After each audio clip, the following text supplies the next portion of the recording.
Okay, it's Tara Green here. It is May the 7th already. How did you enjoy yesterday's Mercury? Lots of sextiles yesterday.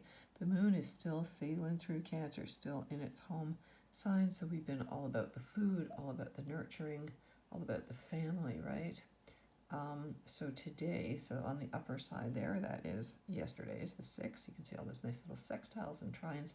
And today we're going down the line here. Okay, so now we're at the 7th. Okay.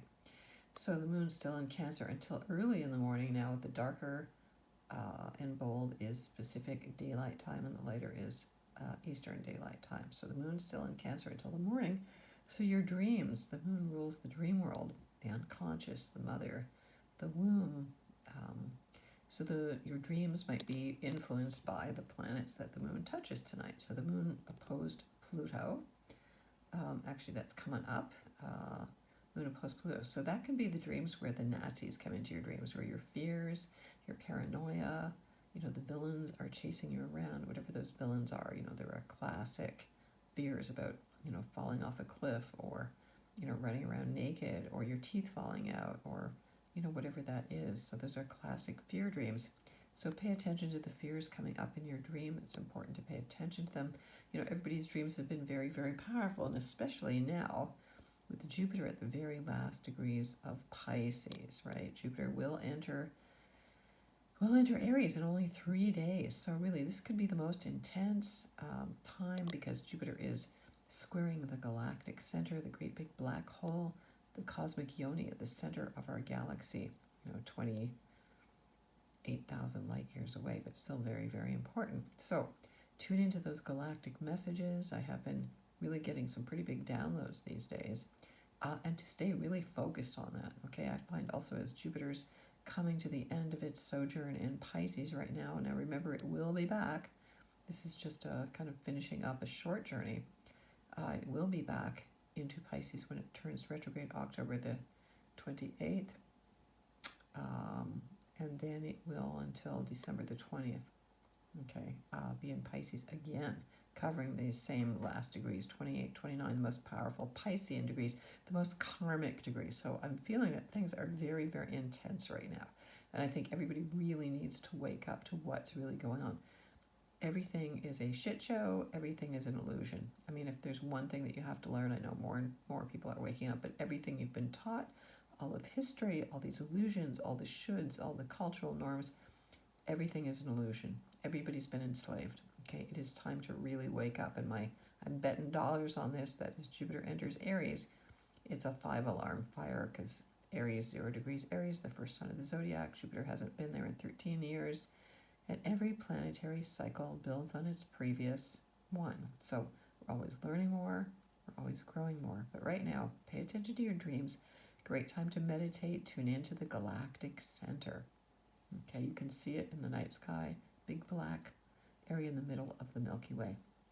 So the sun sextiles Mars and Pisces. So earth, water energy, considered feminine energies. So Taurus, we're grounded, we're stable, we don't like change.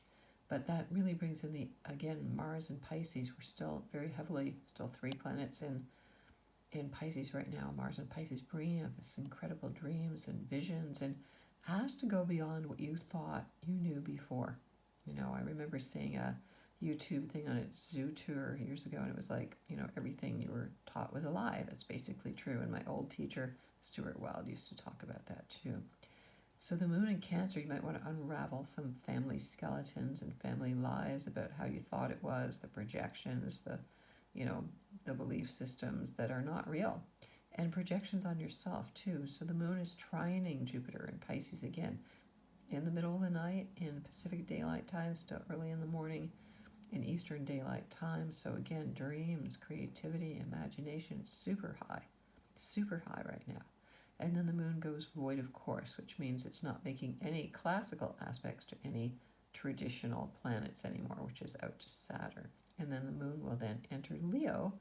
So there's only a very short time there, actually, an hour only between the moon leaving Cancer and entering Leo. So once the moon enters Leo, a fire sign, things get hot, things get passionate, things get dramatic. I know people say they don't like the drama.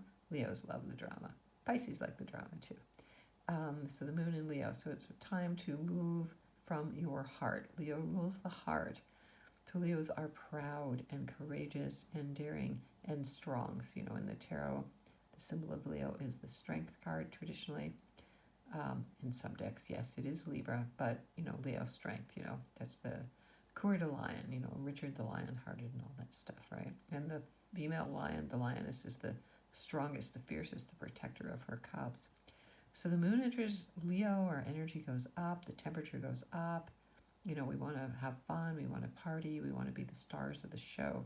But there can be ego battles too, of course. But it's generally, Leos are very good natured, very generous to the people they love, very huggy, very show offy, right? Okay, that's the problem. They can be too domineering, They got to run the show, they got to be the center of attention. Okay, so the moon's in Leo. It sextiles Mercury and Gemini. Now remember that Mercury in Gemini is almost virtually standstill as well, and it is going to turn retrograde at the same time as Jupiter enters Aries on the 10th. So there's a little kink in the plans there. So even though Jupiter is all in to go into Aries, Mercury retrograde in Gemini on the 10th, because Mercury is in its home sign, and we've already been feeling the shadow, the pre-retrograde shadow of Mercury in Gemini already, is going to be harder because it rules communications in general. So just be prepared to review, to rest, to reflect, to go over things that you need to get done. Yeah, I originally thought that Jupiter in Aries is good and the energy will shift, but you may have to wait until, go back and review whatever you want to start, and wait until Mercury goes direct, which is in early June. So that aspect, nice soft aspect between the heart and the mind, again 4:59 p.m. Eastern Daylight Time, and then the moon trines Venus in Aries. So Venus in Aries, she's the warrioress, okay? So while Mars is in Pisces, he is in a kind of mutual reception with Venus because Mars rules Aries. So Venus is in Mars' sign, and Mars is in Pisces, which is Venus's exalted sign. So they are in a kind of what they call mutual reception, and supportive and understanding and sympathetic. So Leo, moon trine Venus in Aries, that could be a new relationship coming into your life, a new passion, do something different, expose your heart, wear your heart in your sleeve. Again, Venus in Aries is like, okay, I see what I want, I'm going to go get it. Okay, Venus in Aries is not shy. Okay, Venus in Aries is burning down the house, and then when Jupiter enters Aries, it's going to be more of that. I was just listening to that song by Talking Heads. It's one of my favorite songs. So go listen to Burning Down the House by Talking Heads. All right, on Sunday then, it is Mother's Day. And so to have Leo moon on Mother's Day, it means mom is definitely the queen. Okay, so shower your mom, treat her like a queen, tell her how much you love her, tell her how grateful you are that she gave birth to you. Let her know how powerful she is and how strong she is and what a big heart she has and how courageous she was to put up with maybe a lot of crap, from your dad, or just restrictions of women in this culture, a sense that, women have been fighting for their rights. This is very much in the news right now, but women have been fighting for their rights for thousands of years. So, Moon and Leo, trine Chiron and Aries, again, a sense of healing, a sense of bonding, like soldiers, sisters, soldiers at war. I mean, there is going to be a war, of course, against, in America, especially against the Republicans. These Bible thumpers are trying to take away women's rights to abortion, to autonomy over their bodies. And then the moon in Leo squares Uranus and Taurus. So again, Leo, Taurus, Scorpio, Aquarius, those are the fixed signs. Don't want to budge. They're butting heads. So the lion and the bull are fighting. But Uranus and Taurus, that rules cryptocurrencies, it rules the stock market. I know the stock market's been having some trouble these days. So again, the things that we put value in, we have to question them, or we may need to reinvent them, or we may need to change up what really has value to us. I mean, a lot of Uranus going through Taurus is about that, changing our values, radically changing what's meaningful to us.